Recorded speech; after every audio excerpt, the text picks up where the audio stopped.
गुलाब सिंह कहानी। सुभद्रा कुमारी चौहान। दिन और तारीख की जरूरत नहीं। जब हम अमर अनंत की कहानी कहने चले हैं तब एक दिन और एक ही तारीख पकड़कर क्यों चले। उसके घर में पिता था, माँ थी, बहन थी। वो पूरे घर का दुलारा था। एक दिन की बात है, वो बीमार पड़ा। माँ ने उसका खाना बिल्कुल रोक दिया था, पर उसका बार बार कुछ खाने को मांगना छोटी सी बहन से न सहा गया। बहन का जी न माना। वो चुपके से गुड़ और चने चुरा लाई और भैया को खिलाने चली। ये बात और है कि उसके बाद भैया का बुखार चढ़ा। इसके लिए ये माँ बाप का गुस्सा सहने को तैयार थी, पर भाई ने भी वो गुड़ चने की बात किसी को न बताई, और बहन बताती ही क्यों। खैर, किसी तरह रोग बढ़ते बढ़ते खत्म हो गया। रोग गया और बहन की प्रेम की वो बात सदा के लिए भाई के मन पर छप गई।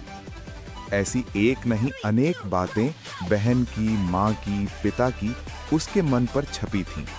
वो कभी उनसे लड़ता झगड़ता भी, पर आंखों के आंसू और मन के रंग उसके अंतस पर छपी तस्वीरों को न धो सके, न धुंधला सके। एक दिन ऐसी हवा बही कि मुरझाए हुए मनों में भी नई जान आ गई। एक हवा ऐसी होती है जो मुरझाए हुए पौधों में ताजगी ला देती है, और एक हवा ऐसी होती है जो मुर्दा मन मनुष्यों में नई उमंग भर देती है। ये उमंगों वाली हवा थी। बड़ा मारी जुलूस निकला। कौमी झंडे का जुलूस था वो, पर बादशाह का हुक्म था कि जुलूस न निकले, झंडा न निकले, शहर में आतंक छा गया। बड़ा जालिम था वो बादशाह। बड़ा आया बादशाह, क्यों न निकले जुलूस, क्यों न निकले झंडा। भाई से बहन ने कहा। बहन क्या कहती है उसने सुन लिया। बहन फिर बोली, कौन है ये बादशाह। भैया ने कहा, होगा कोई। बहन ने फिर पूछा, क्यों न निकले जुलूस, क्यों न निकले झंडा। भाई कटु स्वर में बोला, हमारा देश बादशाह का गुलाम जो है।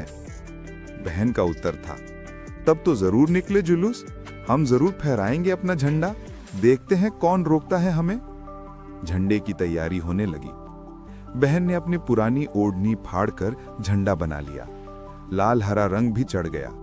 भाई ने उसे अपने खेलने के डंडे से बांध लिया। झंडा तैयार था। अब भाई झंडा लेकर चला।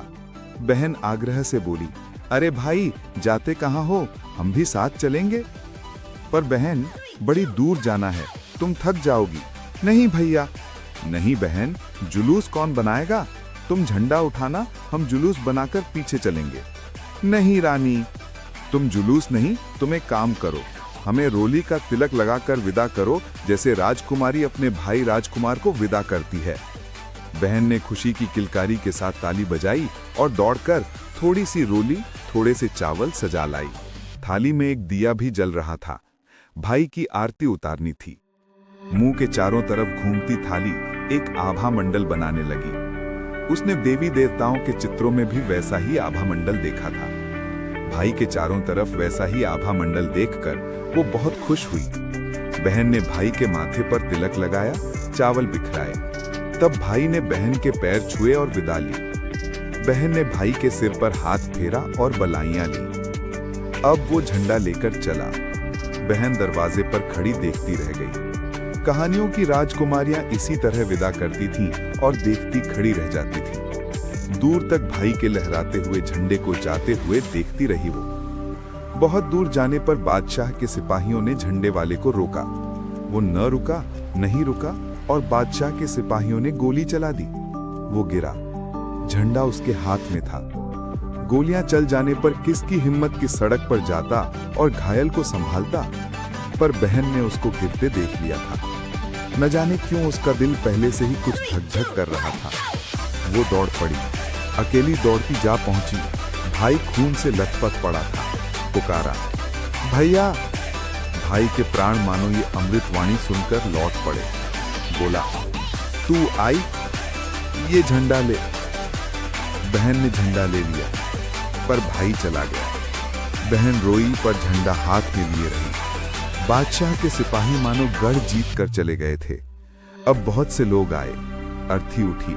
सामने भाई की बहन वही झंडा लिए चल रही थी। बादशाह का हुक्म था कि जुलूस नहीं निकलेगा, कौमी झंडा नहीं निकलेगा, पर जुलूस निकला, झंडा भी निकला।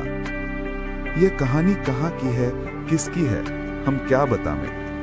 यह फ्रांस की राज्य क्रांति की हो सकती है, यह रूस की राज्य क्रांति की हो सकती है, यह हिंदुस्तान की सन 42 की क्रांति की भी हो सकती है, क्योंकि ये घटना चिरंतन है, अनंत है। ये जैसे पेरिस में, मॉस्को में, वैसे ही जबलपुर में हो सकती है। जबलपुर में? तो क्या उस वीर बालक का नाम गुलाब सिंह हो सकता है?